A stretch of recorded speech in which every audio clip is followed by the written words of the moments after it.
Hello everyone. और आज मैं आपको बताने वाली हूँ सीए फाउंडेशन कोर्स का चैप्टर 2 यूनिट 1 इक्वेशंस। तो इसके बारे में हम देखने वाले हैं। जैसे मैंने आपको पहले इसके जो वीडियो हुआ था जिसमें मैंने आपको रेशियो एंड प्रोपोर्शन के बारे में या लॉग के बारे में मैंने एक्सप्लेन किया था। अगर अभी तक आपने मेरा वो वीडियो नहीं देखा है तो आप इसके एंड ऑफ द वीडियो में आपको इसका लिंक मिल जाएगा, तो आप वो वीडियो भी ज़रूर देख लेना। तो उसके बाद ये वीडियो स्टार्ट कर देना। और मैं ना स्टेप बाय स्टेप कर रही हूँ, ज़्यादा स्पीड में नहीं जा रही हूँ। और जो सम्स होंगे वो भी हम धीरे धीरे सॉल्व करेंगे, मैं आपको इजीली वे बताऊँगी। जहाँ जो ट्रिक्स यूज़ होंगे वो ट्रिक्स भी मैं आपको यहाँ पे यूज़ करने वाले हम। और आज इस लेसन में अब बहुत सारी ट्रिक्स हम यूज़ करने वाले हैं। आपको मैं इजी तरीके बताने वाली हूँ। जैसे कहावत बोलते हैं ना, अगर सीधी उंगली से घी ना निकले तो उंगली को टेढ़ी करके निकाल दिया जाए, बस वैसे ही वही कहावत को हम यूज़ करते हुए आज हम इसमें देखने वाले हैं। तो वीडियो को ज़रूर एंड तक देखना। तो आप सभी का वेलकम है विशाखा सीए एकेडमी में। और अभी तक अगर आपने मेरे चैनल को सब्सक्राइब नहीं किया है तो फटाफट मेरे चैनल को सब्सक्राइब कर दो, बेल आइकन को क्लिक कर दो, और जो भी नोटिफिकेशंस आएंगे मेरे इस लेक्चर्स के ऊपर या सीए से रिलेटिव या किसी भी चीज़ के ऊपर जो भी रहेगा वो आपको मिल जाएगा। मेरे इस लेक्चर्स यूट्यूब चैनल पे मैं सिर्फ अपना लेक्चर्स के नहीं, पढ़ाने के ही लेक्चर्स नहीं डालती हूँ, यहाँ तक कि मैं अपने रेसिपीज़ के भी डालती हूँ जो नॉर्मली मैंने होममेड रेसिपी से। और ये रेसिपीज़ जो भी डाली है वो मेरी और मेरे मॉम की रेसिपी से हम दोनों साथ में मिलके बनाते हैं, तो वो सब रेसिपी भी डालती हूँ। और अभी तक मैंने यूट्यूब चैनल पे मेरे एमकॉम्स के लेक्चर, एसवाई के लेक्चर्स, एफवाई के लेक्चर्स, या तक कि टीवाईएस के लेक्चर्स में डालने ही वाली हूँ थोड़े दिन में, तो ये सब लेक्चर्स भी डाले हैं। और यहाँ तक भी मैंने एमसीक्यूज़ भी उसमें डाले हुए हैं, तो वो भी आप देख सकते हो। और एमसीक्यूज़ हमारे एक वेबसाइट्स हैं जहाँ पे हम अपलोड्स करते हैं, और एक और यूट्यूब चैनल है वहाँ पे आपको इन सभी की जानकारी मिल जाएगी, वही सब सर हैंडल करते हैं, तो वो भी आप जाके वहाँ पे आप चेकआउट कर सकते हो। तो उसका लिंक भी मैं नीचे दे देती हूँ, तो आप वहाँ पे जाके आप अच्छे से उसको भी देख लीजिए। तो आ जाते हैं हमारा लेसन इक्वेशन। और ये जो इक्वेशन है, कोई भी स्टूडेंट हो, 10th का हो या 12th के स्टूडेंट्स हो, जो 10th के बाद अगर पढ़ाई कर रहा है या 12th के बाद अगर पढ़ाई कर रहे हो, इक्वेशन सब ने किए हैं क्योंकि उसने 10th क्लियर किया है, 10th पढ़ाई की है, तो उसने इक्वेशन किए हैं। अगर जो 10th के स्टूडेंट्स हैं उन्हें याद है हमने लीनियर इक्वेशंस किए थे जिसमें अलग अलग मेथड यूज़ किए थे, कॉमन रूल्स, बाद में नॉर्मल अपना नॉर्मल इक्वेशंस हो गए, कैरेट्स आउट हो गए हैं, अलग अलग फॉर्म में या ग्राफिकल मेथड से यूज़ किए थे।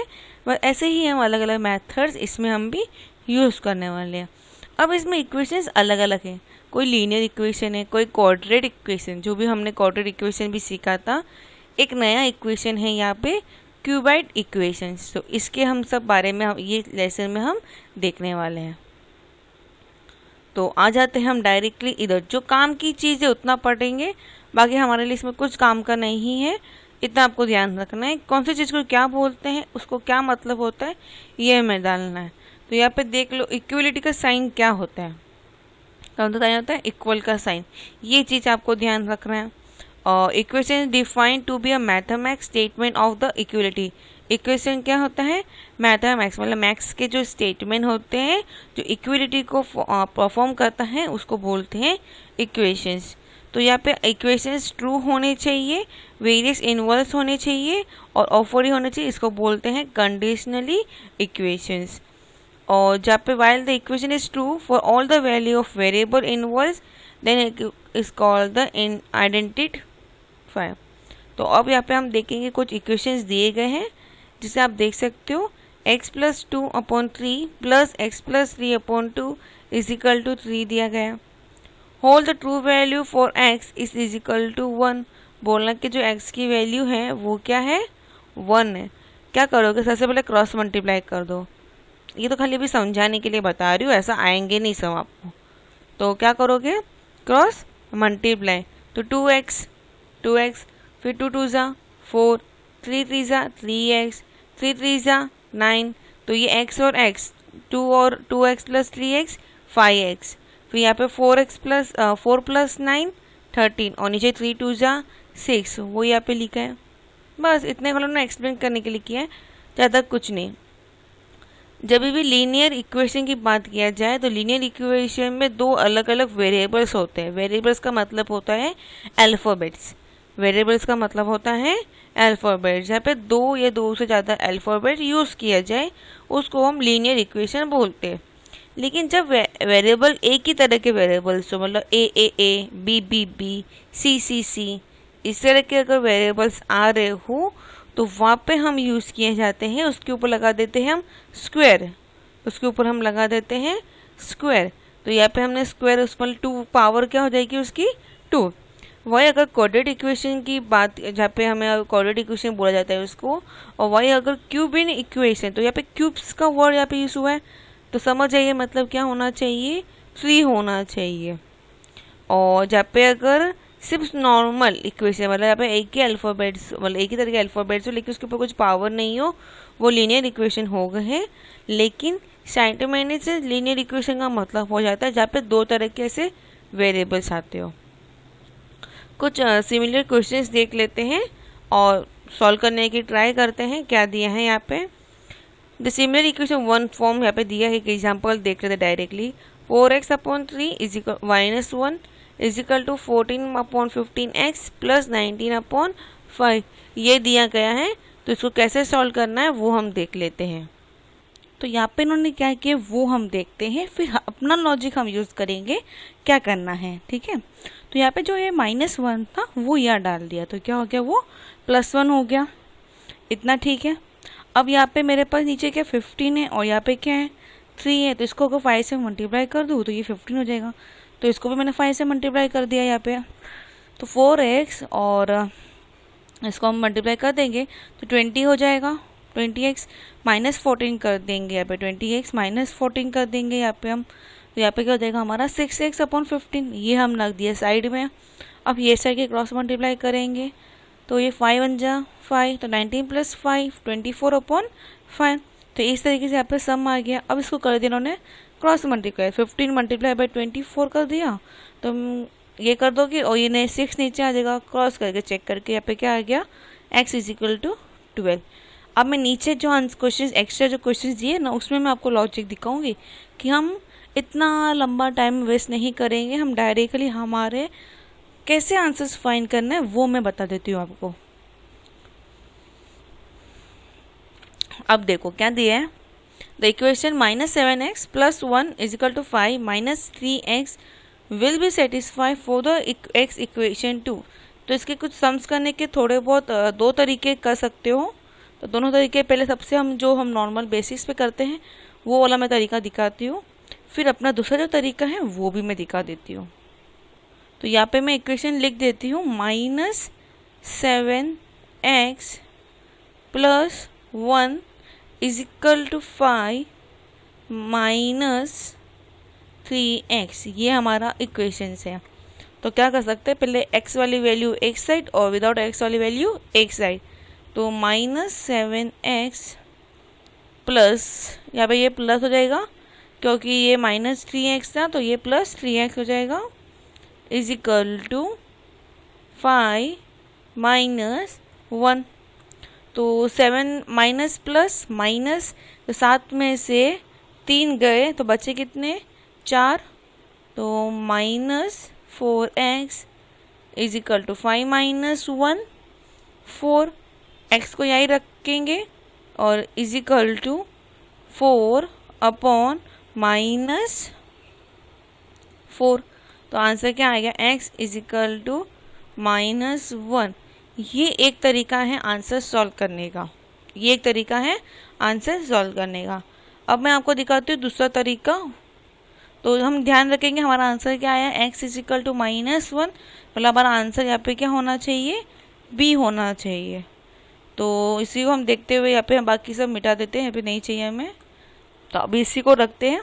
अब यहाँ पे क्या दिया है 2, तो मैं क्या करती हूँ -7, ये फटाफट माइंड में भी कर सकते हो, ज़रूरी नहीं इतना लिखने के लिए, +1 = 5 - 3 ब्रैकेट में 2 ब्रैकेट क्लोज = 2। अब देखो -7 2 जा 14 आता है, -14 +1, तो +1 करने पे ये क्या हो जाएगा यहाँ पे 13 इजिकल टू 5 1 जा 5, -3 2 जा 6, 5 - 6 कितना होता है -1। तो ये लेफ्ट हैंड साइड और राइट हैंड साइड सेम आया क्या? नहीं आया, तो आंसर 2 नहीं है हमारा। ठीक है, अब आते हैं हमारा नेक्स्ट इसी में। तो -7 ब्रैकेट में -1 bracket close +1 equal to 5 -3 bracket -1 bracket close equal to, तो minus plus minus minus plus 7 1 जा 7 +1 इजिकल टू 3 1 5 1 का 5 ही आएगा, -3 इंटू -1 +3। अब बताओ 7 + 1 कितना होता है 8, और 5 + 3 8। आंसर आ गया, मतलब 2 बार ही सॉल्व करना है, फटाफट आंसर आ गया। मतलब हमारा आंसर क्या है -1। ये तो मैंने करके दिखाया है, बराबर। ये तो अपना करके फटाफट कर दिया है। आप चाहे तो दोनों तरीके से यूज़ कर सकते हो, या क्वेश्चन में से आंसर ढूंढो, आंसर में से वो क्वेश्चन चेक करो कि लेफ्ट हैंड साइड और राइट हैंड साइड सेम है या नहीं है। कोई भी सम उठा दो, सभी का तरीका यही है। इसमें कहाँ पे अगर अलग तरीका लगेगा तो मैं बता दूंगी, लेकिन नॉर्मली यही तरीका हमें यूज़ करना है।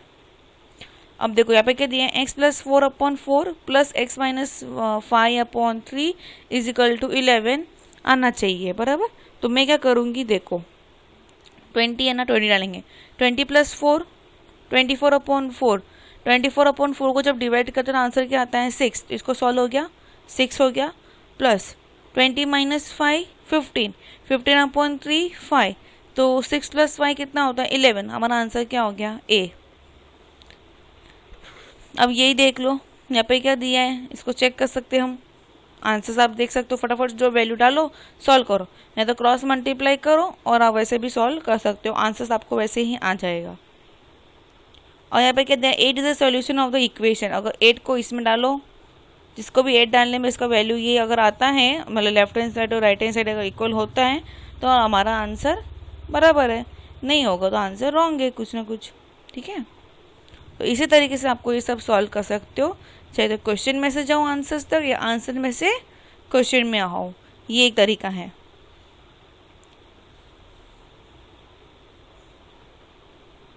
और यहाँ पे क्या दिया है, if twice A age is 6 years ago b subtracts from the twice the present age, the result will be equal to his present age. Find the a age. वापस बोलो, thrice of a age is 6 years, let the age be the x। तो और बोला कि subtract करने का, तो पहले एज में से 6 years माइनस कर दो, और ट्वाइस बोला उसको 3 से मल्टीप्लाई कर देंगे।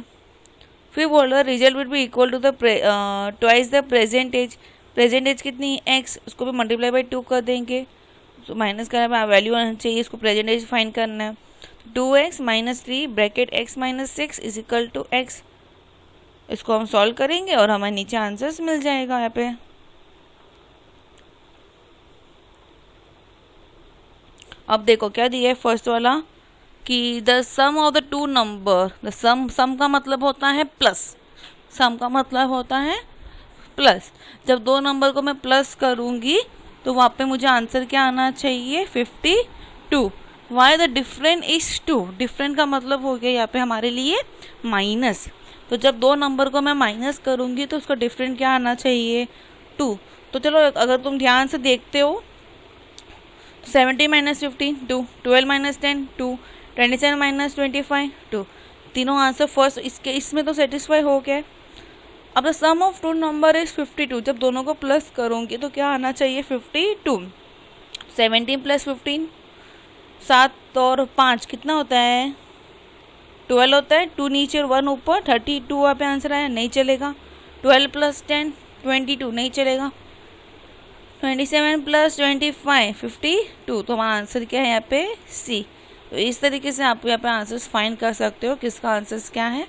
ये तरीका होता है एक आंसर फाइंड करने का। ठीक है। अब हम सीखेंगे अलग अलग जो मेथड्स होते हैं इक्वेशन सॉल्व करने के लिए, वो हम देख लेते हैं। यहाँ पे दो क्वेश्चंस दिए गए हैं, दो वैल्यूबल दी गई हैं, और क्या बोला है, by making 1 is 1 multiply by 1 and the second by 5। चलो मैं बता दूँ क्या करना है, किस तरीके से करना है। ये इजीली वे मैं एक्सप्लेन कराती हूँ, वो अच्छे से माइंड में बैठा दो। ये ध्यान रखना, हमें ना एक्स यहाँ पे जो दो वेरिएबल्स दिए, यहाँ पे मैं अल्फ़ाबेट अभी यूज़ करूँगी, वेरिएबल भी यूज़ करूँगी। तो बता दो, तो ये जो एक्स वाई ये होते हैं हमारे वेरिएबल्स। तो दोनों इक्वेशन में या एक्स की वैल्यू सेम होनी चाहिए या वाई की वैल्यू सेम होनी चाहिए। दोनों में से कोई एक तो सेम होना ही चाहिए। अगर नहीं है तो हमें उसको सेम करना है। तो जो इजीली वे होता है, ज़्यादा मेहनत ना करना पड़े, वो वाला तरीके से हम यूज़ करके, मतलब इजीली तरीके से मल्टीप्लाई प्लस माइनस डिवाइड करके हमें वहाँ पे वो एक्स की वैल्यू या वाई की वैल्यू पहले सेम करनी है। तो मैंने ये देखा, यहाँ पे 2x है, यहाँ पे 3x है। अगर 2 को 3 जैसा कराना है तो क्या करूँगी, ए मल्टीप्लाई या डिवाइड होता है, सॉरी प्लस माइनस नहीं करते, यहाँ पे हम मल्टीप्लाई या डिवाइड। तो यहाँ पे 2 है, तो यहाँ पे मेरे को 3 से मल्टीप्लाई करूँगी, 3 2 ज़ा 6, और यहाँ पे मैं अगर 2 से मल्टीप्लाई करूँगी तो 2 3 ज़ा 6। तो दोनों को मल्टीप्लाई करना पड़ेगा। आगे चलते भी एक्स की तो हो गए, वाई की देखते। यहाँ पे क्या है 5y, यहाँ पे क्या है वाई के आगे कुछ नहीं, मतलब 1 है। तो अगर मैं इसको 5 से मल्टीप्लाई कर दूँ, 5 1 ज़ा 5, तो ये और वाई की वैल्यू क्या हो गई, सेम हो गई। लेकिन जब भी हम एक को मल्टीप्लाई करते हैं तो हम इस ये वाले इक्वेशन को वही नंबर से हमें मल्टीप्लाई करना है। मतलब कैसे मल्टीप्लाई करेंगे, 5 से। तो 5 3 ज़ा 15x माइनस 5 1 ज़ा 5y इज इक्वल टू 5 5 ज़ा 25। अब ये दो इक्वेशन मिल गए। तो ये चीज़ तो हो गया, हमने वेरिएबल सेम कर दिया। अब मुझे करना है कि मुझे प्लस करूँ कि या माइनस करूँ।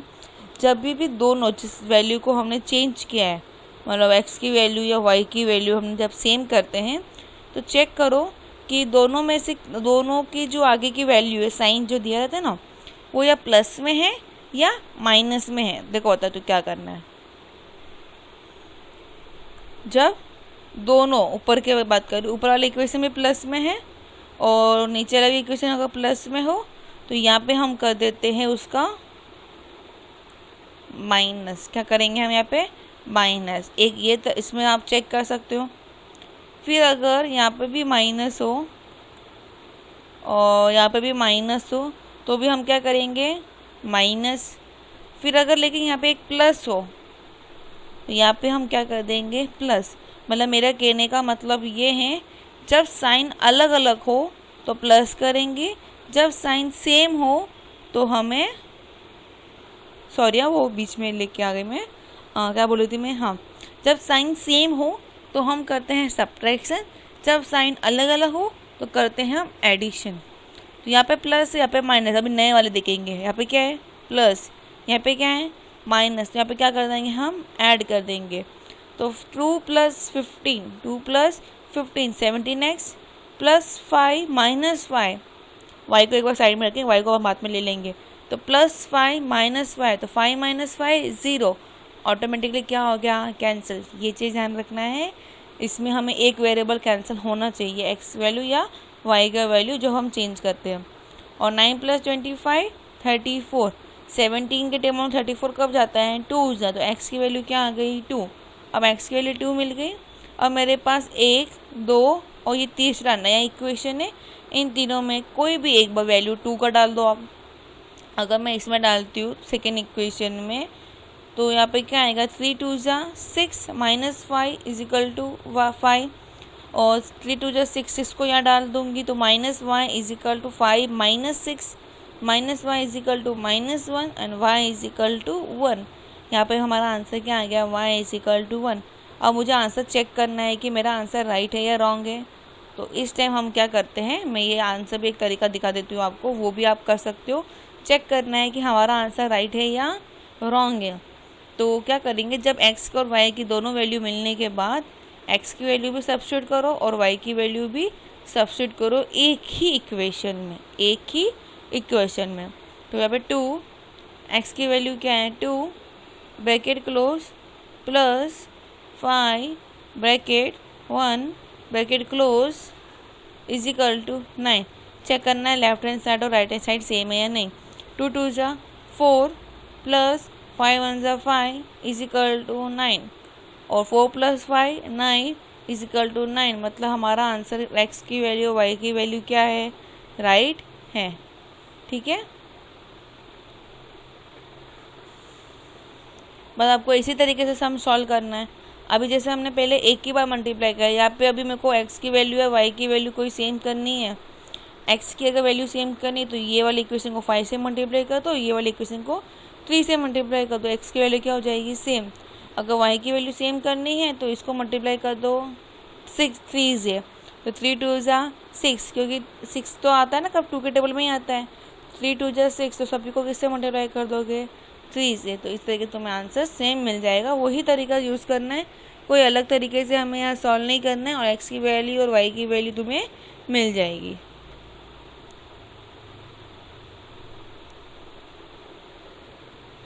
ये वाला सम है ना, अगर अभी अभी आप रिसेंटली अगर 10th कंप्लीट किया है, मतलब 10th के एग्जाम्स दे के आए हो, तो उनके लिए तो ये ऑप्शन में कैंसिल हो गया था उनके लिए। और अगर लेकिन आप 12th वाले स्टूडेंट्स हो, तो अगर आपने 10th में ये सम्स किए थे, जब पे हम अज्यूम करते हैं let the 1/x be u, let the 1/y be w and 1/z be, जो भी एक अल्फ़ाबेट ले लो, u v w ले लो, u v एंड w, तो ये क्या हो जाएगा, u plus v plus w is equal to 5, 2u minus 3v minus 4w is equal to minus 11, 3u plus 2v minus w is equal to minus 6। तो solve करना है, फिर वापस लेट द, क्यों हमारा वो तो हमने यू अज्यूम किया था, हमें तो एक्स वाई जेड की वैल्यू फाइंड करनी है, हमें यहाँ यू वी डब्ल्यू की वैल्यू नहीं फाइंड करनी।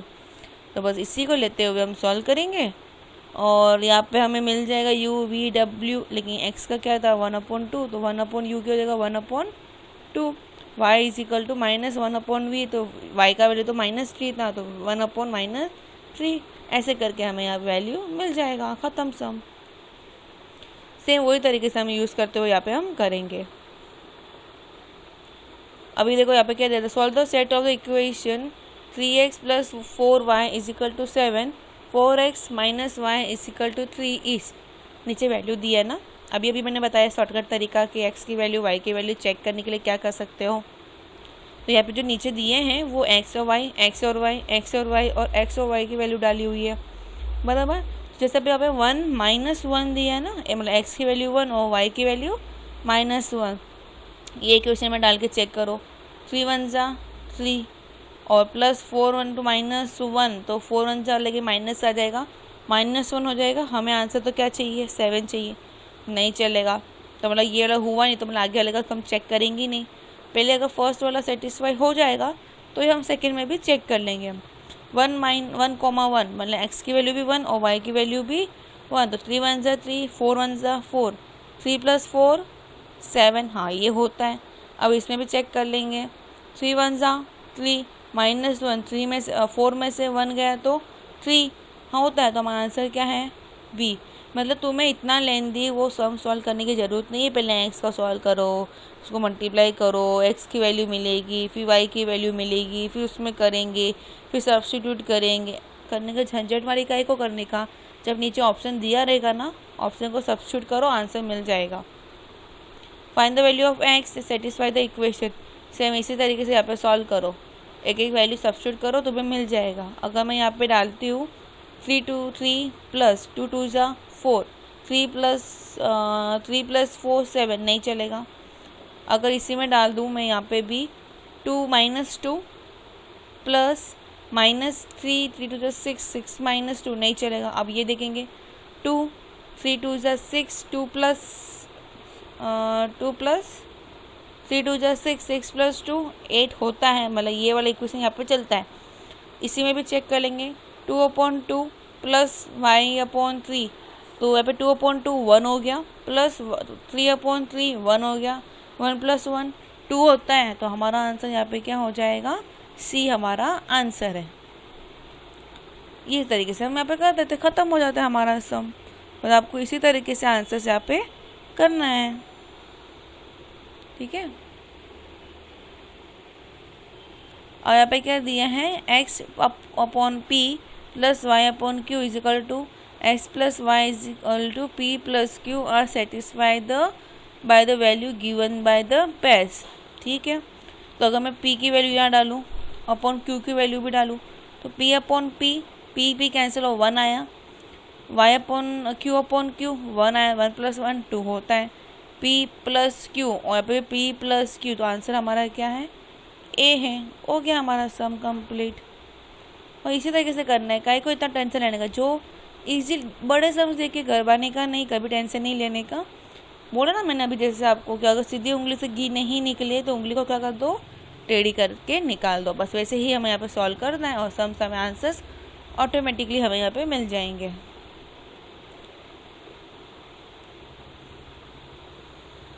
अब यहाँ पे कुछ नॉर्मल इक्वेशंस दिए गए हैं सॉल्व करने के लिए, सेम एक्स और वाई की वैल्यू फाइंड करना है, तो बस उसी तरीके से सॉल्व करना है। और यूज़ करके दिमाग लगाओ, थोड़ा सा कॉमन सेंस यूज़ कर लो।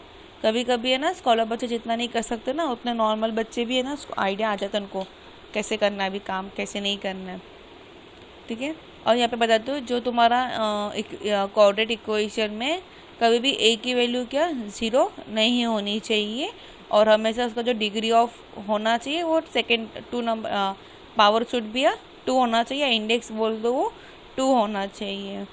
और जब भी अगर b की वैल्यू अगर 0 होती है तो उसको प्योर कोऑर्डिनेट इक्वेशन बोलते हैं, लेकिन b अगर इक्वल टू 0 नहीं होगा तो उसको अफेक्टिव कोऑर्डिनेट बोलते हैं।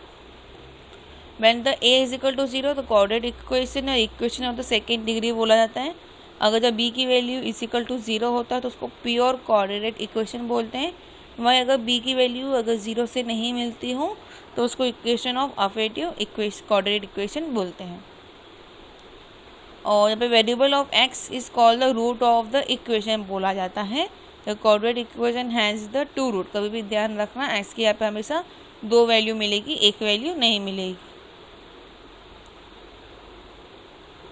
ये फॉर्मूला याद कर लो, -b plus minus under root b square minus 4ac upon 2 है। अगर सिर्फ डेल्टा की बात किया जाएगा तो डेल्टा यहाँ पे ना ऐसा साइन होता है, ट्रायंगल होता है ना, ट्रायंगल वो वाला साइन होता है, तो उसका ये अंदर का जो दिख रहा है बी स्क्वायर माइनस 4ac, तो वो डेल्टा की वैल्यू, पूरा नहीं बोल रही, सिर्फ बी स्क्वायर माइनस 4ac मतलब डेल्टा।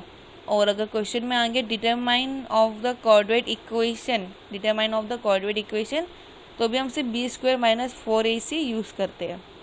अब ये पी सी ए क्या है बता देती हूँ, हम चले जाते डायरेक्टली हमारे कोई एक ये ले लेते, चलो 2x square plus 3x plus 5 = 0 है। ए बी सी आता है अल्फ़ाबेट में, ये जो 2 क्या हो गया a, 3 क्या हो गया b, 5 क्या हो गया c। अगर साइन रहेगा तो साइन के साथ, जैसे अगर 5 क्या हो, a क्या हो गया 5, b क्या हो गया -6, c क्या हो गया -3।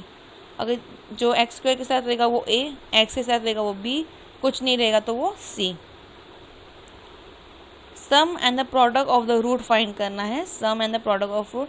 इतना ये याद मत रखो, कुछ झंझट मारी मत करो, सिर्फ इतना ध्यान रखना अल्फ़ा प्लस बीटा, यहाँ पे जो a लिखा ना ऐसा, इसको अल्फ़ा प्लस बीटा बोलते हैं। Alpha plus beta is equal to -b upon a, -b upon a। तो -b अपॉन b मैंने कहा कोएफिशिएंट ऑफ x की वैल्यू जिस पर सिर्फ x रहेगा वो b की वैल्यू होती है, जो x क्यों रहता है वो हमारी a होता है। वाई अल्फ़ा बीटा हमेशा a से ही डिवाइड करना, सिर्फ ऊपर का चेंज होगा। अल्फ़ा बीटा क्या हो जाएगा c अपॉन a, लेकिन यहाँ पे माइनस का साइन हम नहीं यूज़ करते हैं। तो इस तरीके से आपको एग्जाम में फॉर्मूलाज पूछे जा सकते हैं, जो फॉर्मूलाज आपको याद करना ज़रूरी है।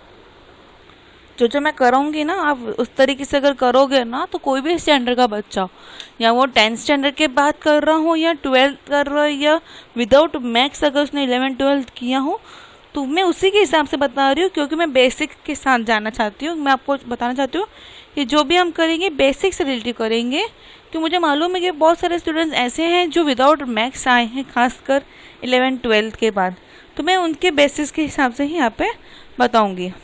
अब कहते हैं how to construct a coordinate equation. हमने ये चीज़ देखा था, अब मैं बता दूँ क्या क्या। देखो जो मैं लॉजिक सिखाऊंगी ना वो लॉजिक से जाते हैं। यहाँ पे हमने सम ऑफ रूट देखा था, तो यहाँ पे ए मत देखो, अल्फ़ाबेट्स कौन सा आता है ना वो चीज़ ध्यान रखो। तो यहाँ पे अल्फ़ाबेट क्या आया बी, और प्रोडक्ट के लिए यहाँ पे क्या आया सी, मतलब जहाँ पे बी का होगा वहाँ पे हम अगर नीचे भी नया जो इक्वेशन फॉर्मेट करेंगे वहाँ पे इसकी वैल्यू आनी चाहिए, मतलब सम का सम मतलब क्या हो गया अल्फ़ा प्लस बीटा, और यहाँ पे प्रोडक्ट के लिए सी, सी मतलब अल्फ़ा इंटू बीटा। अब देखो हम जाते डायरेक्टली, एक्स स्क्वायर के लिए कुछ नहीं था, इक्वेशन में अगर पहले से माइनस रहेगा तो माइनस का साइन हम जो ले लेंगे वहाँ पे, अगर नहीं रहेगा तो नहीं। देखिए हमारे इस फॉर्मूला में क्या होता है बताती हूँ आपको।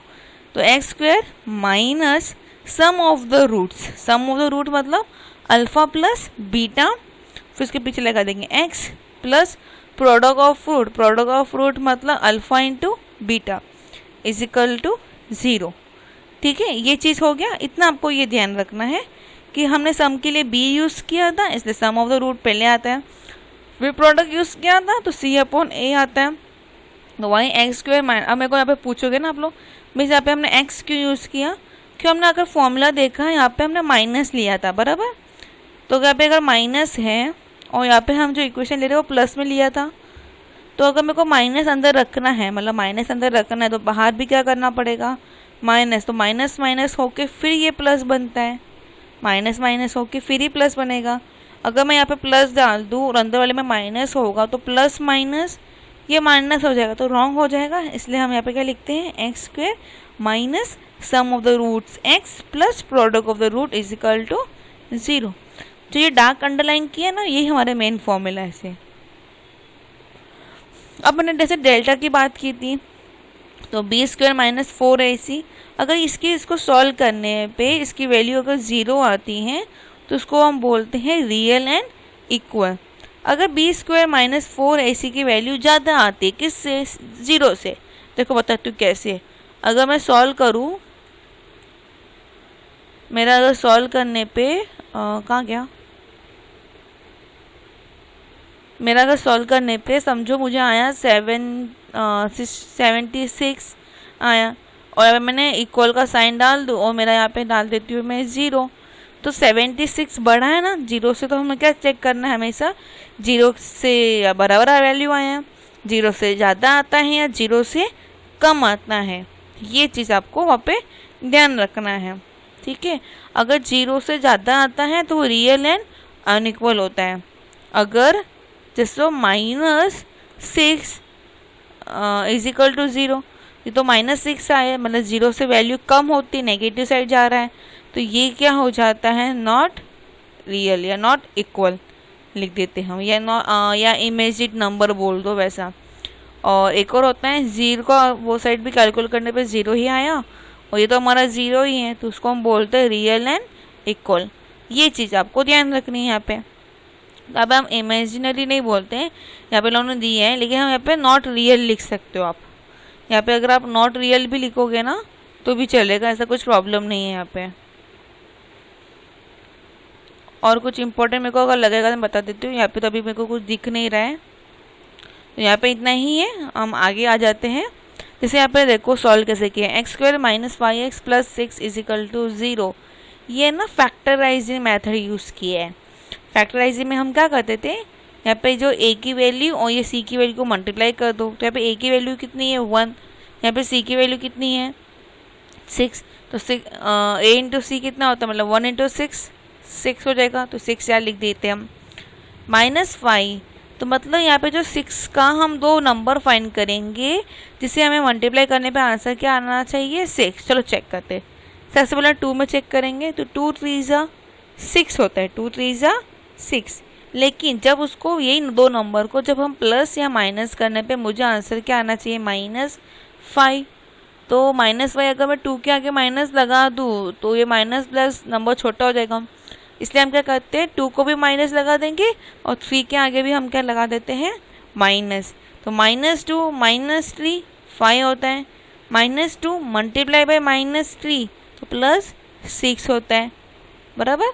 तो हम इसी की जगह अभी ये जो 5x लिखा ना इसकी जगह भी दोनों नंबर लिख देते हैं, तो x square -2x -3x plus 6 is equal to 0।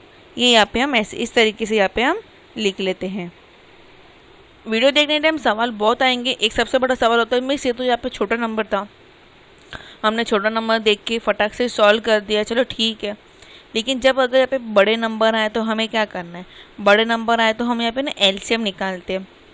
मैं बताती हूँ कैसा एलसीएम किस तरीके से हम करते हैं ना, वो मैं बताती हूँ 2 मिनट। तो यहाँ पे देखो मैं बताती हूँ करके तो आपको समझेगा। इस तरीके से एक लाइन खींचा जाती है ऐसे, और फिर इस तरीके से हम खींचेंगे। समझो कोई नंबर ले लो, जैसे मैं यहाँ पे लिखती हूँ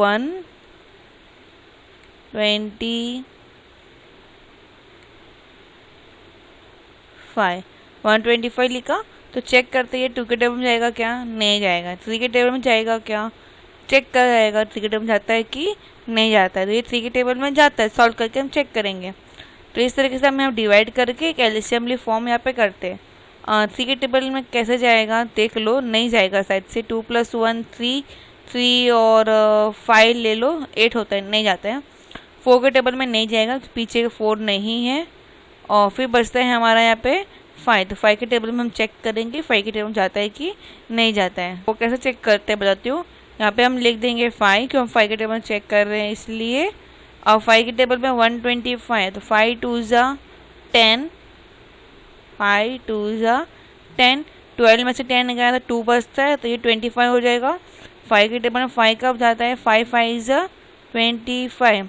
तो यहाँ पे हम लिख देंगे 5, फिर यहाँ पे एक लाइन खींच देंगे बराबर। अब इसको चेक करेंगे कि ये जाता है कि नहीं जाता है। 2 के टेबल में नहीं जाता है, 3 के टेबल में नहीं जाता है, 4 के टेबल में नहीं जाता, डायरेक्ट किस में जाता है 5। तो वापस 5 लिखेंगे यहाँ पे। 5 के 25 का जाता है 5 के।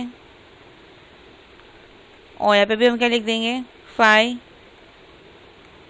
क्यों, ये सिर्फ 5 के टेबल जाता है। 5 1 सा, जब तक हमारा आंसर नीचे 1 ना आ जाए तब तक हमें करना है। और जब भी आपको एक नया नंबर मिलेगा तो स्टार्ट बाय 2 से ही चेक करना है कि 2 के टेबल से जाता है कि नहीं जाता है। तो इस तरीके से आप एलसीएम फाइंड करो, फिर इसको चेक करो कि ये जो तो तीनों नंबर है 5 5 5, अब यहाँ पे तो 5 5 ही आए हैं। कभी कभी तो आपको 2 3 4 5 अलग अलग 2 बार 3 बार 2 बार आ गया, 3 एक बार आ गया। तो उसको चेक करके यूज़ करके फिर हम वहाँ पे सॉल्व करते हैं। तो इस तरीके से हम एलसीएम फाइंड करते हैं, फिर हम उसमें 2 नंबर यूज़ करके और वहाँ पे हम चेक कर लेते हैं। तो हमें यहाँ पे एक्स और वाई की वैल्यू मिल गई। इसका एक और मेथड है जो हमने अभी सीखा था ना अंडर रूट वाला, तो आप वो तरीके से भी कर सकते हो। तो वो तरीके से करने का क्या है, यहाँ पे पहले ए बी सी फाइंड करो। तो ए क्या है 1, बी है -5 और सी है हमारा 6। तो माइनस बी बोलना है, तो पहले से बी क्या है -5, तो -5 अंदर लिखते हैं, प्लस माइनस का साइन डालेंगे। अंडर रूट बी का स्क्वायर, तो 5 का स्क्वायर क्या होता है 25, माइनस 4 इंटू ए इंटू सी, तो 4 1 ज़ा 4, 4 1 ज़ा 4, 4 6 ज़ा 24, 25 माइनस 24 लिख देंगे। तो यहाँ पे 5 + -1 आ जाएगा अपॉन 2। तो 5 को एक बार प्लस के साथ 1 ले लेंगे और एक बार 5 को -1 के साथ लेके हमें x की वैल्यू और y की वैल्यू यहाँ पे मिल जाएगी। तो इस तरीके से हम यहाँ पे सम कर सकते हैं। तो ये तो हो गया हमारा नॉर्मल वे जहाँ हम x की 2 तरीके से वैल्यू फाइंड करते हैं बराबर। अब आते हैं हम जो हमने नेचर ऑफ रूट सीखा था कि वो रियल है या इक्वल है क्या है। तो इसमें से आपको ये वाला फॉर्मूला यूज़ करना है b² - 4ac। मैं जूम करके दिखा देती हूँ तो आपको समझेगा। कहाँ गया, हाँ ये रहा। तो b² - 4ac, तो इसमें सब वैल्यू लिखा। b का वैल्यू कितना है यहाँ पे -8, तो -8 का स्क्वायर कितना होता है 8 8 जा 64, और माइनस माइनस प्लस हो जाता है। कभी भी जब स्क्वायर किया जाता है अंदर का माइनस हो तो आंसर पॉजिटिव में ही निकलते हैं। ये फिर माइनस लिखेंगे, फिर ये 4 लिखेंगे। a की वैल्यू 1 है तो 1 लिखेंगे, c की वैल्यू 16 तो 16 लिखेंगे। 4 1 जा 1, 4 1 जा 1 4, 4 into 16 64, 64 - 64 is equal to 0। Therefore the roots are the real and equal. ये हो गया हमारा सम। यहाँ पे हमें सम हो जाता है कि वो रियल है या इक्वल है। अब आते हैं हमारे मेन सम में, जहाँ पे अगर नीचे अगर क्वेश्चन दिया रहेगा तो हम वहाँ पे देखते हैं कैसे करना है क्या नहीं, तो आपको आइडिया आएगा। तो पहले हम ये देख लेते हैं यहाँ पे हमें क्या दिया है। If the alpha and beta be the root of this, find the equation whose roots are alpha plus beta the whole square and alpha minus beta the whole square. तो alpha plus beta the whole square plus alpha minus beta the whole square is equal to alpha यहाँ पे -7 square plus alpha plus beta the whole square -4 alpha beta. तो इस सबको solve करेंगे, मतलब b की value यहाँ पे हम लिखते हैं, सॉल्व करेंगे, हमें यहाँ पे आंसर क्या आ गया 50। वही प्रोडक्ट लेंगे, दोनों को आपस में मल्टीप्लाई करेंगे, प्रोडक्ट यूज़ करके हमें आंसर मिल जाएगा 49। अब ये अल्फ़ा माइनस बीटा स्क्वायर से आपको मालूम है कैसे सॉल्व करना है, जो हमने अभी ऊपर कर चुके हैं उसी तरीके से हमें यहाँ पे सॉल्व करते हुए लाना है। मेनली हमें क्या करना है, हम जो देखते हैं हमारे मेन आंसर्स, इतने बड़े आंसर्स एग्जाम्स में क्वेश्चन पूछते नहीं है, आपको शॉर्ट एंड स्वीट तरीके से फटाफट सॉल्व करना है, बस ये ध्यान रखना है कैसे मैं उसको सम को ईजिली वे कर सकती हूँ। If the root of the equation is 2x square plus 8x minus m cube is equal to 0 are the equal. Equal का मतलब क्या हो गया, इक्वल मतलब कि इसकी जो बी स्क्वायर माइनस 4ac की वैल्यू जो हम निकालेंगे उसकी वैल्यू क्या आएगी, 0 होनी चाहिए। Then the value of m क्या होगा, तो पहले बी स्क्वायर, तो बी स्क्वायर कितना होता है, 8 का स्क्वायर 64 माइनस 4 2 ज़ा 8 और m लिख दिया, इतना लिखोगे और इज इक्वल टू 0 डालोगे। जहाँ जहाँ m लिखा था आप एक एक सॉल्व करोगे, दोनों साइड देख लो, left hand side right hand side same आ रहा है क्या, अगर सेम आ रहा है तो हमारा आंसर राइट है। ठीक है, पर इसी तरीके से आपको सभी सम्स करना है। आप नीचे से ऊपर जा सकते हो या ऊपर से नीचे आ जाओगे तो आपको वैल्यू आराम से इजीली तरीके से यहाँ पे मिल जाती है। ठीक है, बस वही तरीके हैं यहाँ पे, और कोई अलग तरीका नहीं यूज़ करना है, कुछ स्पेशलाइज तरीका नहीं कि हाँ चलो ये तरीका यूज़ करो, नहीं, बस आपको ये ध्यान रखना है। अगर ये वैल्यू क्वेश्चन से आधा सॉल्व कर लो, अगर स्टॉप हो जाते हो काफ़ी सडनली पॉइंट आके, तो फिर नीचे से आंसर से तुम चले जाओ वहाँ पे चेक करने के लिए। ठीक है, ट्राई करो पहले क्वेश्चन को ही सॉल्व करने के लिए, क्वेश्चन अगर नहीं हो रहा तो फिर तुम नीचे से आंसर सॉल्व करने चेक करो। बस इसी तरीके से यहाँ पे सम्स आएंगे, आपको और कोई सम्स नहीं है यहाँ पे।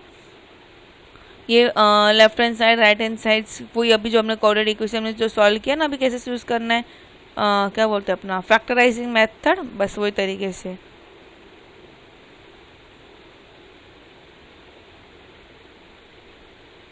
अब यहाँ पे तीन वैल्यू दी है, -1 1 -2। पहले -1 अगर चेक करो, left hand side right hand side same आता है क्या, 1 डाल के चेक करो, फिर 2 -2 डाल के चेक करो। अगर ये तीनों सेटिस्फाई हो जाएंगे इसी एक की इक्वेशन में तो हमारा आंसर क्या है, राइट है।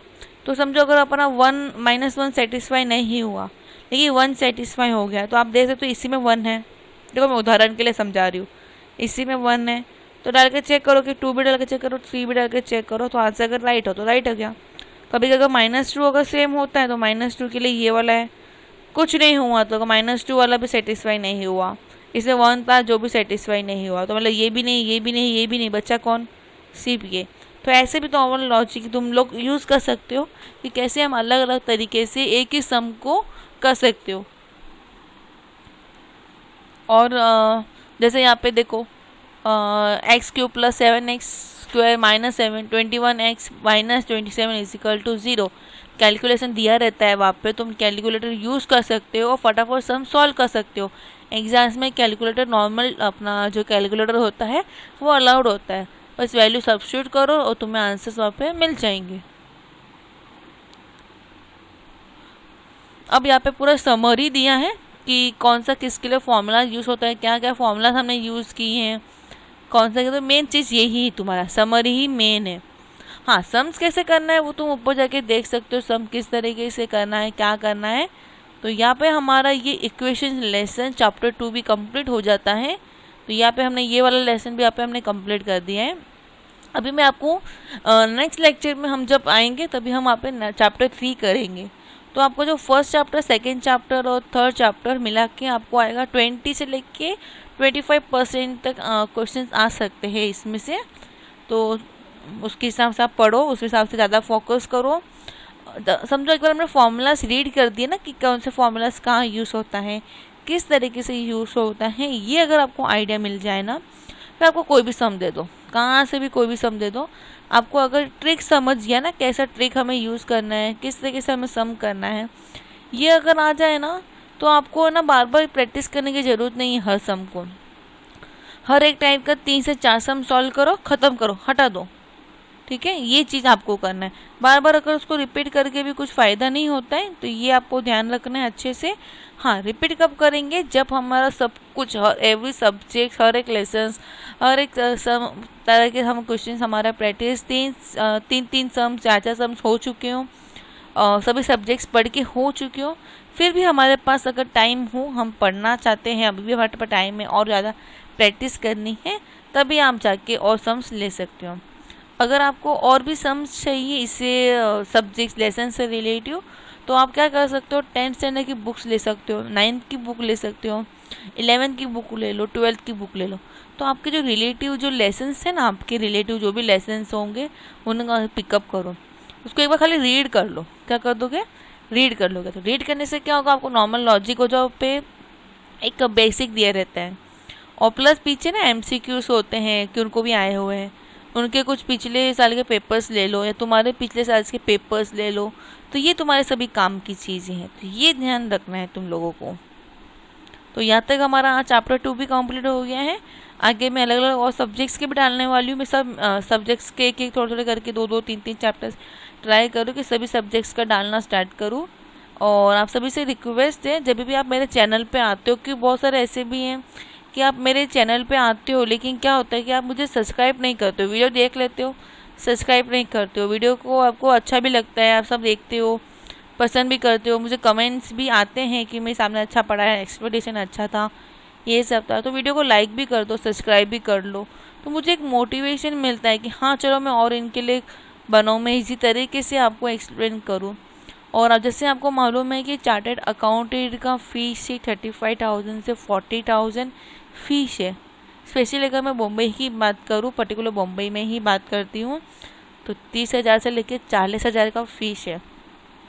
तो मैं अगर आपको यहाँ पे फ्री ऑफ कॉस्ट में पढ़ा रही हूँ, तो आप मेरे लिए इतना तो कर सकते हो, सब्सक्राइब कर लो मेरे चैनल को फटाफट आप। तो इससे क्या होगा, इससे 2 जन का काम बन जाएगा, एक तो आपका भी काम बन जाएगा और एक मेरा काम भी बन जाएगा। आपका काम क्या, ये फ्री ऑफ कॉस्ट में, बिना कोई चार्जेस, बिना एक कुछ रुपये हाँ यार, नेट का रिचार्ज तो नॉर्मल आप करते ही हो वैसे भी, तो खाली एक थोड़े ही टाइम के लिए कुछ मेरा लेक्चर वैसे भी 1 घंटे या 1.5 घंटे के अंदर अंदर लेक्चर्स होता है। मैं एक टाइम पे एक दिन में या एक वीडियो में सिर्फ एक ही लेक्चर का या लेसन करा लूँगी, या अगर कम हो लेसन्स, अगर कुछ मेरा 15 मिनट में या 20 मिनट में पर्टिकुलर लेसन्स ख़त्म हो जाता है, तो फिर मैं एक्स्ट्रा और 2-3 लेसन्स ले लेती हूँ, नहीं तो मेरा एक ही लेसन होता है एक टाइम पे। तो ये चीज़ आपको ध्यान रखना है। तो मुझे आप क्या कर सकते हो, मुझे सब्सक्राइब कर लो, और कुछ तो फ्री में पढ़ा रही हूँ, मुझे भी थोड़ा मोटिवेट मिलेगा ना कि मैं करूँ। और ट्राई कर रही हूँ इसी साल, इसी कुछ 2-3 महीने के अंदर या इसी साल में कैसे भी करके मुझे 2000 सब्सक्राइबर्स मेरे को चाहिए। तो आप सभी मुझे हेल्प करो, मुझे सपोर्ट करो, और thank you for watching it. Bye, take care, all the best, stay home, अपना ध्यान रखो, अपने परिवार का ध्यान रखो।